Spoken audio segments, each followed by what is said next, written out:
Bonsoir à vous tous et bienvenue à notre étude, bienvenue à notre analyse des vérités liées aux Écritures et à notre foi chrétienne. Ce soir, j'aimerais revenir au sujet de l'apologétique. L'apologétique, tout à l'heure, on va utiliser notre feuille de travail pour regarder cela. L'apologétique ou la défense de la foi chrétienne qu'on a déjà regardé à quelques reprises, surtout pendant la classe d'école du dimanche des adultes. On mentionnait des sujets d'apologétique ou de la défense chrétienne. De cette responsabilité pour le chrétien de donner des raisons concrètes pour sa foi dans la Bible et en Jésus-Christ. D'expliquer pourquoi la foi chrétienne est valable pour l'homme et comment une personne peut avoir des certitudes concernant le message du Dieu de la Bible. Par exemple, ce soir, pendant peut-être 2 mercredis, au niveau du Nouveau Testament, et de ses vérités.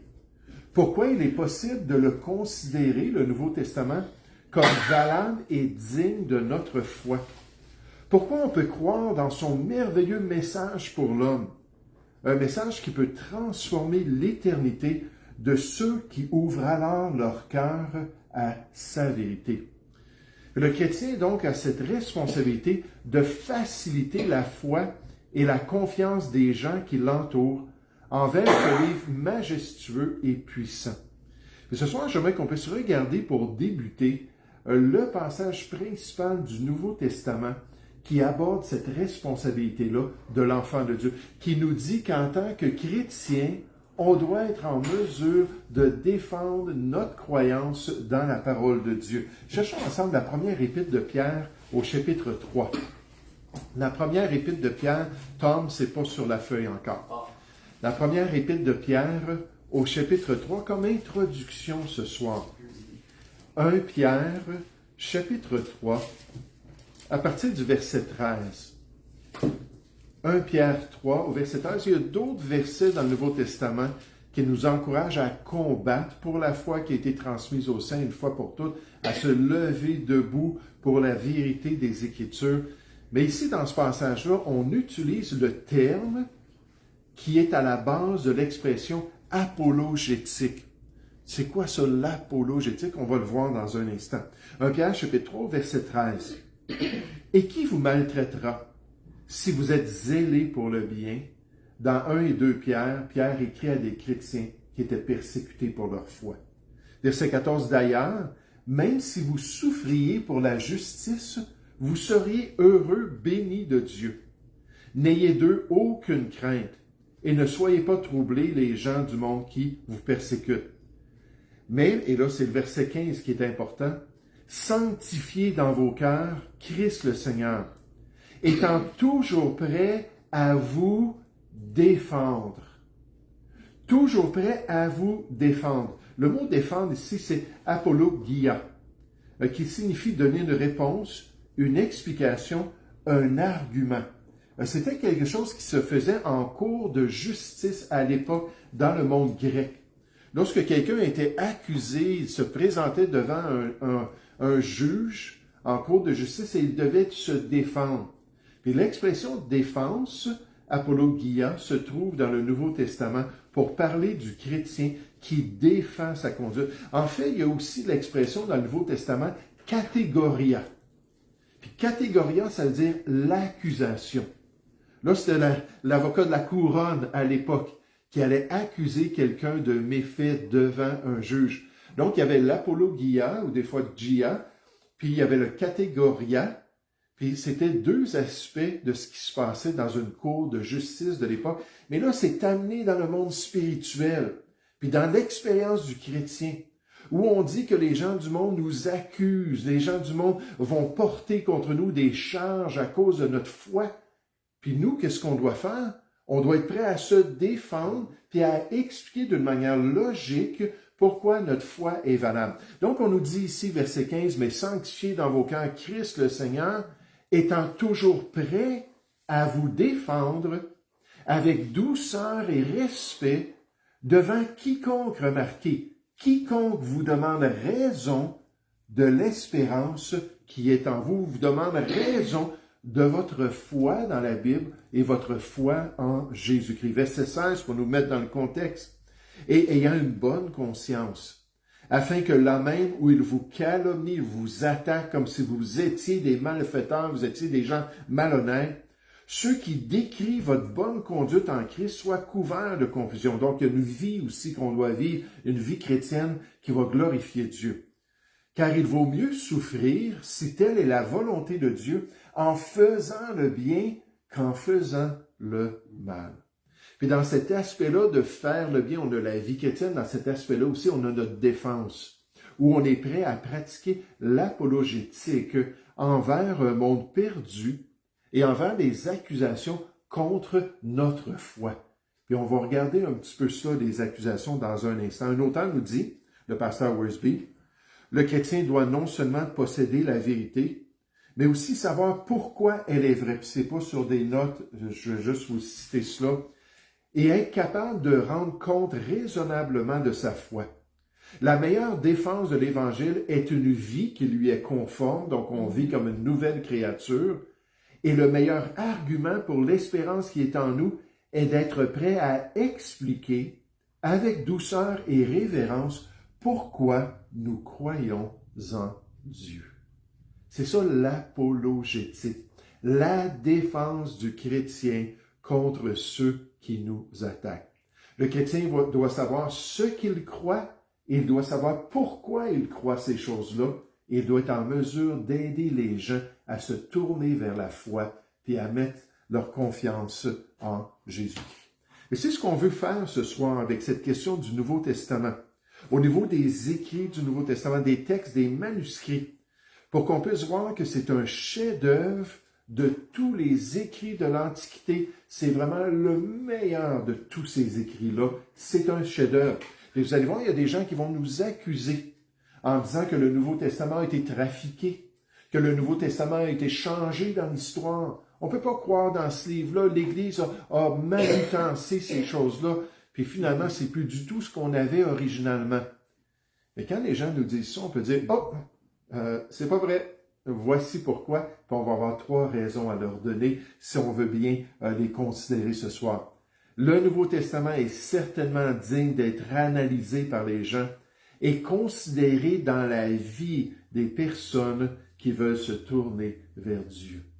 En passant de catégoria à cet égard où l'accusation du monde est cette idée-là qu'on n'a plus le Nouveau Testament qui a été donné originalement par les apôtres. Ce qu'on a aujourd'hui dans la Bible, ce n'est pas du tout ce que les apôtres ont donné. Dans quelques semaines, juste pour nous mettre dans le contexte spirituel, puis dans ce combat-là pour la foi, je vais vous présenter une étude sur l'apologia puis le catégoria dans le Nouveau Testament, pour voir quand Jésus-Christ était attaqué, accusé, comment il s'est défendu. Pour voir quand on a accusé les apôtres d'être malhonnêtes, et ainsi de suite, comment ils se sont défendus, comment l'Église s'est défendue, et comment on reçoit cette instruction-là à plusieurs reprises, de nous aussi être prêts à nous défendre. Puis je pense que ça va être important de comprendre ce contexte spirituel, cette responsabilité que Dieu nous donne. Mais on nous dit que le Nouveau Testament a été changé dans l'histoire. On a enlevé certaines des croyances que les gens n'aimaient pas. On a enlevé certains livres qui étaient indésirables. Que ce qui est présent aujourd'hui n'est pas exactement comme les textes originaux, ce qu'on appelle les autographes. Puis à cause de cela, on ne peut pas lui faire confiance. L'Église chrétienne, avec ses dirigeants, ont tout simplement enlevé ce qu'ils ne voulaient pas que les gens croient. Puis à cause de ça, on ne peut pas se tourner vers le Nouveau Testament aujourd'hui. Je donne un exemple de cela. Le célèbre ufologue Erich von Däniken, qui a suggéré dans ses écrits que de nombreux passages de la Bible, s'ils sont pris littéralement, parlent clairement d'êtres venus des cieux. Pas des anges, des créatures célestes, tout ça, mais des extraterrestres. En fait, les Raéliens ont toujours dit cela. En prenant des passages dans Ézéchiel, par exemple, puis en voyant là, des créatures célestes extraordinaires qui avaient l'air des grosses machines, puis ainsi de suite, ils ont dit non. Finalement, Ézéchiel ne comprenait pas. C'était des soucoupes volantes. C'était des extraterrestres qui venaient. Puis les Elohim, finalement, qu'on voit à travers les Écritures, c'est au pluriel. Donc, les créateurs de toutes choses, ce sont des extraterrestres qui nous ont créés dans un laboratoire quelque part. Puis il a toujours essayé de pousser cela comme cet homme-là. Il dit, je crois que l'Église, en préservant les Écritures, a délibérément supprimé les récits susceptibles de faire référence à des extraterrestres afin de ne pas menacer son autorité. De peur que les gens voient cela puis qu'ils disent non, finalement, l'évolution est vraie, parce que c'est toujours lié aux extraterrestres. Non, finalement, le Dieu de la Bible, c'est pas vrai, parce que ce sont des petits bonhommes verts qui nous ont créés. Ben non, les martiens étaient verts, peut-être pas ceux-là. Puis là, la question pour nous en face de cette accusation-là, c'est est-ce que c'est vrai? Est-ce que c'est vrai qu'il y a des indications de suppression de segments des manuscrits du Nouveau Testament? Est-ce qu'il y a des omissions délibérées de la part de l'Église dans cette transmission-là du message de la Nouvelle Alliance? Et la réponse, avant qu'on regarde les détails, c'est très clair. La réponse, c'est non, pas du tout. Au contraire, il n'y a aucune indication que les manuscrits aient été trafiqués à travers l'histoire. Comment est-ce qu'on peut savoir cela? Les manuscrits du Nouveau Testament sont remarquablement précis et clairs quant à leur contenu et à la préservation de tout leur contenu. On le voit clairement. Comme aucun autre écrit de l'Antiquité, le Nouveau Testament est un phare d'authenticité et de validité dans l'histoire lointaine de l'homme et de ses écrits, supérieur à tout autre document de l'Antiquité par sa qualité et son exactitude. C'est ce qu'on va commencer à regarder ce soir à travers cette étude-là. Quand quelqu'un dit cela, c'est juste une excuse. Quand quelqu'un accuse le Nouveau Testament d'avoir été trafiqué, c'est juste qu'il démontre « je veux pas croire dans le Nouveau Testament, je veux pas croire dans le message que Dieu a donné à l'Église. » Parce que historiquement, puis au niveau des manuscrits, il n'y a rien qui indiquerait que ce soit le cas. Donc, tournons dans nos feuilles ce soir pour regarder cela. On va regarder juste le premier point. Mais la fiabilité des manuscrits du Nouveau Testament, on peut y avoir confiance. Vous êtes-vous déjà demandé si la Bible que nous lisons aujourd'hui est bien celle qui a été écrite à l'origine par les prophètes et apôtres de Dieu? Comment pouvons-nous être sûrs que le Nouveau Testament, rédigé il y a près de 2 millénaires, a été fidèlement préservé? C'est une question essentielle pour tout croyant, surtout si on veut pratiquer la défense de notre foi. Et heureusement, les preuves confirment sans équivoque l'incroyable fidélité du texte du Nouveau. Fiabilité, merci, fidélité aussi, mais fiabilité du texte du Nouveau Testament. En gros, qu'est-ce qu'on va voir dans cette petite série-là? Dans cette étude, nous explorerons les 3 raisons principales pour lesquelles les manuscrits du Nouveau Testament sont considérés comme les textes les mieux attestés de toute l'Antiquité. Oui, vous l'avez bien compris, les mieux attestés de tout écrit de l'Antiquité. Donc, les preuves sont tellement claires que si on rejette le Nouveau Testament, finalement, on doit dire, on ne peut pas rien accepter de l'Antiquité. Tous les écrits classiques, puis tous les philosophes, puis tout ce qui remonte là, du passé, là, avant 400 ans de notre ère, on appelle ça l'Antiquité, il n'y a absolument rien qu'on peut croire si on rejette le Nouveau Testament. Le docteur F.F. Bruce dit, c'est pas dans vos notes, les écrits du Nouveau Testament sont si anciens, si nombreux et si fiables que leur authenticité est pratiquement incontestée par les érudits sérieux.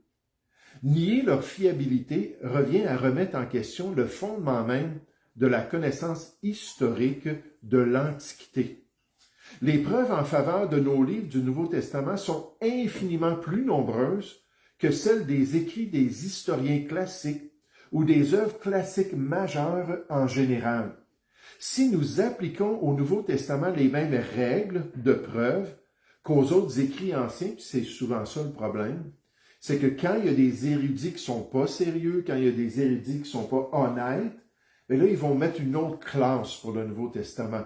en l'attaquant quand ils n'utiliseraient pas les mêmes règles pour les autres écrits de l'Antiquité.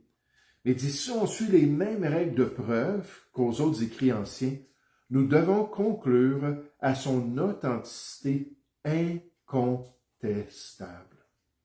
C'est un livre qui est remarquable dans tous les écrits de l'Antiquité. Sir William Ramsay, qui est un expert aussi, confirme que les preuves manuscrites du Nouveau Testament sont si abondantes et si anciennes que si nous rejetons son authenticité, nous devrions rejeter la crédibilité de tous les écrits anciens, ce qu'aucun érudit ou historien ne serait prêt à faire. Donc, ce soir, on va regarder cela. Toujours dans notre petit paragraphe en gros.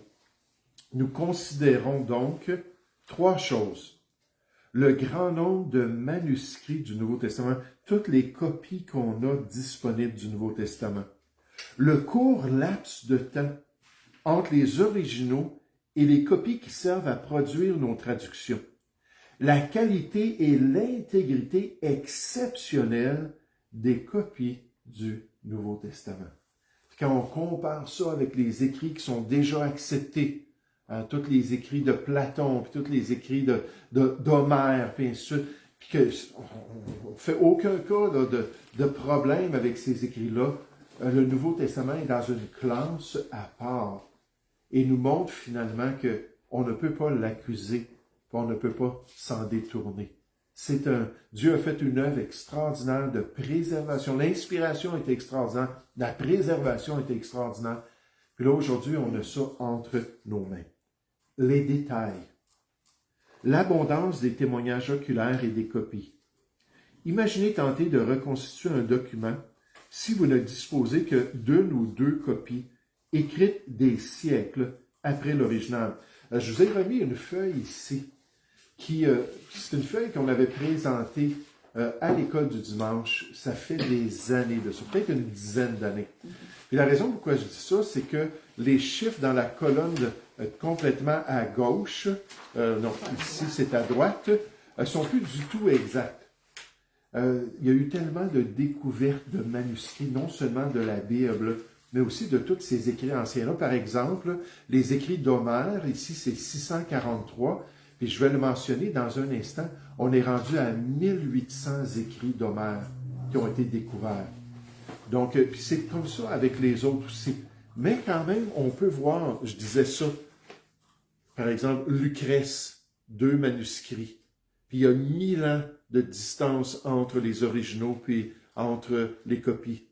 Catulle, 3 manuscrits, 1550 ans entre les originaux et les copies.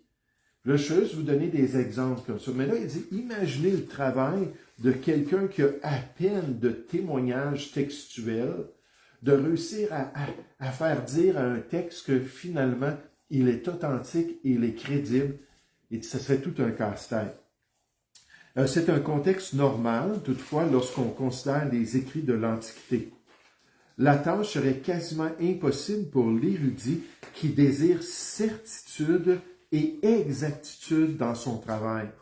Ça, je ne l'ai pas sur cette feuille-là, mais une autre chose qui est évidente, c'est que, aussi, le dernier point qu'on va voir, c'est que dans ces manuscrits-là du Nouveau Testament, il y a une homogénéité qui se trouve nulle part ailleurs. Donc, même dans les écrits là, des guerres de Jules César, par exemple, on en a 10 manuscrits. Maintenant, c'est rendu un peu plus que ça. Là. Mais même dans ces écrits-là, il y a tellement de manquements dans les manuscrits ou de contradictions que c'est difficile à savoir le texte, de le reconstituer pour avoir un texte fiable. Mais vous allez voir, pour le Nouveau Testament, ce n'est pas du tout le cas. C'est juste pour vous mettre dans le contexte. Premièrement, pourquoi est-ce qu'on a des copies? On a des copies, on n'a pas les autographes, les originaux. Puis la raison pourquoi on a des apographes, les apographes, ce sont des copies, c'est que les matériaux qui étaient utilisés se désagrégeaient. Ça se défaisait, que ce soit le papyrus avec ces plantes-là qui étaient collées ensemble, ou que ce soit la peau, comment est-ce qu'on appelle ça encore, le papyrus, puis aussi le parchemin, merci, les différentes peaux qui étaient utilisées. Puis ça aussi, ça se défaisait. Puis d'après le climat, il y avait des endroits comme en Égypte, et ainsi de suite, c'était mieux à certains endroits. Mais bien souvent, ça se désengageait. Fait qu'il fallait faire des copies, des copies, des copies.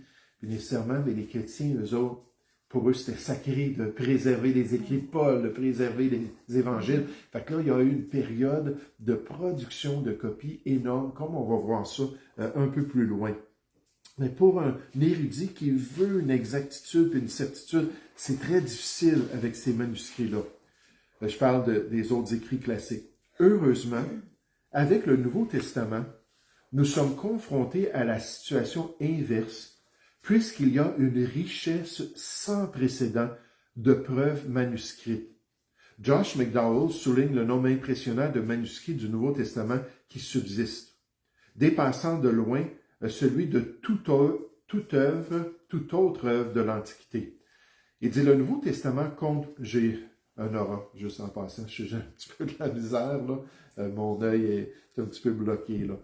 Mais donc, le Nouveau Testament compte plus de manuscrits. Là, on parle de 29 000 manuscrits. Puis, si vous regardez sur notre feuille ici, c'était combien de manuscrits du Nouveau Testament? 24. Ouais, un peu plus que 24 000. Mais là, on est rendu à 29 000 manuscrits. Wow. Et on a dit que tout autre livre de l'Antiquité, son plus proche concurrent est l'Iliade d'Homère, avec seulement 1800 exemplaires. Pas 643, 1800. Nous possédons plus d'exemplaires du Nouveau Testament que les 10 plus grandes œuvres de la littérature classique réunies ensemble. C'est vraiment, comme je vous dis, extraordinaire, c'est surprenant, remarquable. Ainsi, le Nouveau Testament possède une meilleure attestation que les 10 plus grandes œuvres de l'Antiquité. Wow! Tout un chef-d'œuvre de la grâce de notre Dieu, parce que Dieu était derrière le tout. Et nécessairement, il a béni, de nous laisser un tel témoignage de la vérité de la Nouvelle Alliance. Analysons cette abondance. Premièrement, pour les manuscrits grecs, dont les textes de même langue que les autographes ou les originaux. Il existe plus de 5800 manuscrits grecs complets ou fragmentaires du Nouveau Testament. Juste en passant, je ne parle pas de l'Ancien Testament ici. Mais l'Ancien Testament aussi est dans une classe à part avec ses 2500 manuscrits de l'Ancien Testament en hébreu. 2500 manuscrits. C'est plus que les écrits encore de l'Antiquité, là, les autres écrits. Là. Ça me fait rire parce que je vous vois, mais je vous vois un peu coupé. Là. Donc, mais je ne voulais pas me concentrer sur l'Ancien Testament. Il s'agit des plus anciennes copies rédigées dans la langue originale, donc dans le grec 5800. Pour les versions anciennes ou les traductions dans d'autres langues que le grec du Nouveau Testament, outre le grec, il existe 24 000 copies de traductions anciennes dans d'autres langues anciennes telles que le latin, le copte, le syriaque, l'éthiopien et l'arménien. Ce sont des versions très anciennes, donc presque aussi vieilles que les manuscrits grecs eux-mêmes.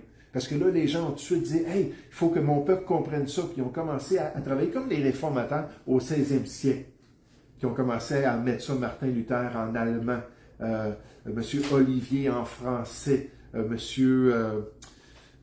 j'ai un blanc de mémoire, Tyndale en anglais, puis toutes sortes de langues comme ça, pour que le peuple puisse avoir la Bible dans sa propre langue. Il faut comprendre que les traductions anciennes des œuvres de l'Antiquité étaient presque inexistantes dans l'histoire. On ne traduisait presque jamais des œuvres dans d'autres langues. C'était exceptionnel. Les gens disaient, oui, c'est écrit en latin, mais c'est écrit en latin, ou c'est écrit en grec classique, mais c'est écrit en grec classique. Puis on ne commencera pas à traduire là, les œuvres des gens. Et pour le Nouveau Testament, c'est le contraire. Un tel désir de propager le message du Nouveau Testament et de l'Évangile est exceptionnel. Ces traductions anciennes sont souvent très proches des originaux et constituent une vérification supplémentaire puissante. Donc, on a les textes grecs, on a les traductions dans d'autres langues qui sont très anciennes et qui sont là pour nous. Ensuite, la lettre C. Je pense qu'il faut que j'arrête, là. Je suis en train de tomber en morceaux, là. Pour les citations des pères de l'Église. Des milliers de citations du Nouveau Testament se trouvent dans les écrits des pères de l'Église, 86 000 en tout, du 2e au 5e siècle. Les spécialistes ont estimé que si tous les manuscrits du Nouveau Testament étaient perdus, l'intégralité du Nouveau Testament, à l'exception de quelques versets, pourrait être reconstituée en entier à partir de ces seuls écrits patristiques anciens. Donc encore une autre confirmation qui remonte tout de suite au 2e siècle. On a tout de suite des écrits des pères apostoliques, puis après ça des pères polémistes, puis après ça des pères scientifiques qu'on appelle à l'époque d'Augustin, puis ainsi de suite. Mais donc on a ces confirmations encore du Nouveau Testament. En quoi est-ce important? Là, on pense, nous, à la défense de la foi nécessairement, à l'apologétique, puis on veut rendre témoignage que le Nouveau Testament est extraordinaire, qu'on devrait y croire, qu'on devrait se tourner vers lui. Ce volume important permet de nombreuses comparaisons et références croisées. Si une variation apparaît dans une copie, il en existe des milliers d'autres à vérifier, ce qui rend très improbable que des erreurs importantes passent inaperçues et que des modifications délibérées se produisent.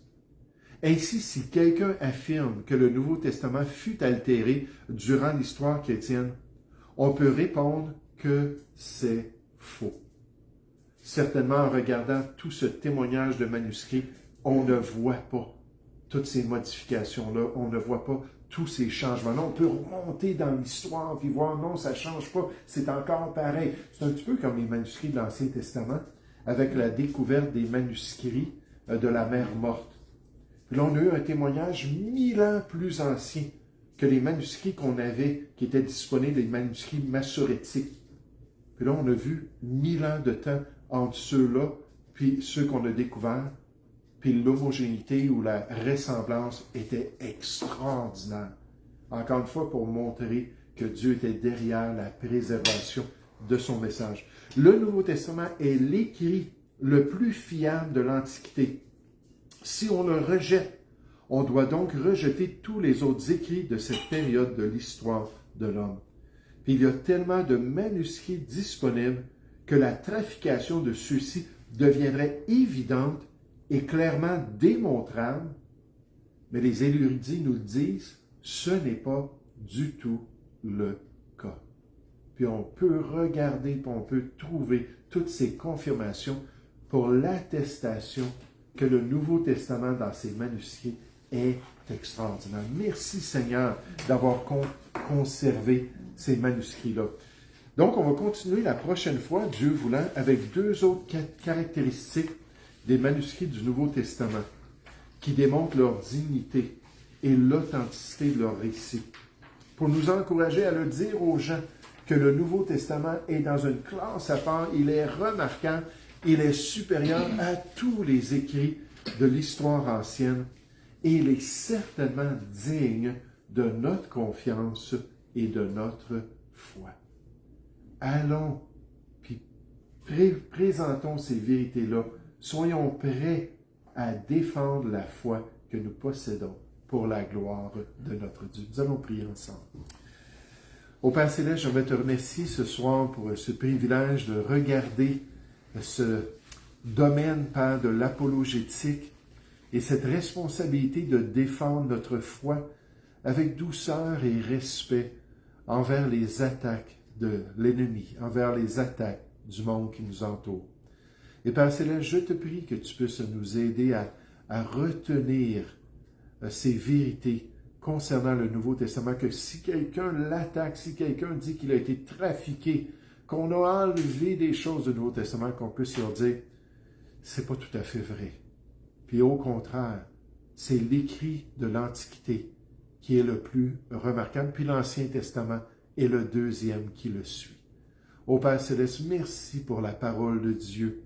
Merci pour son inspiration. Merci pour sa préservation.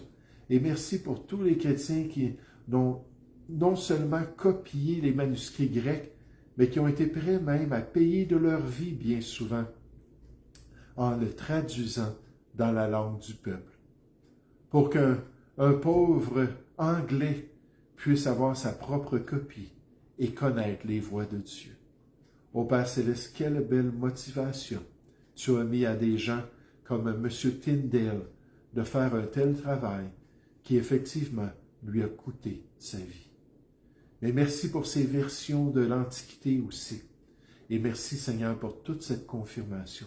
Aide-nous à être fiers de ton œuvre et fiers du livre que tu nous as laissé, en nous réjouissant devant les gens que notre foi est fondée sur du solide et qu'on peut vraiment te louer de tout cœur. Seigneur, nous te prions au nom du Seigneur Jésus. Amen.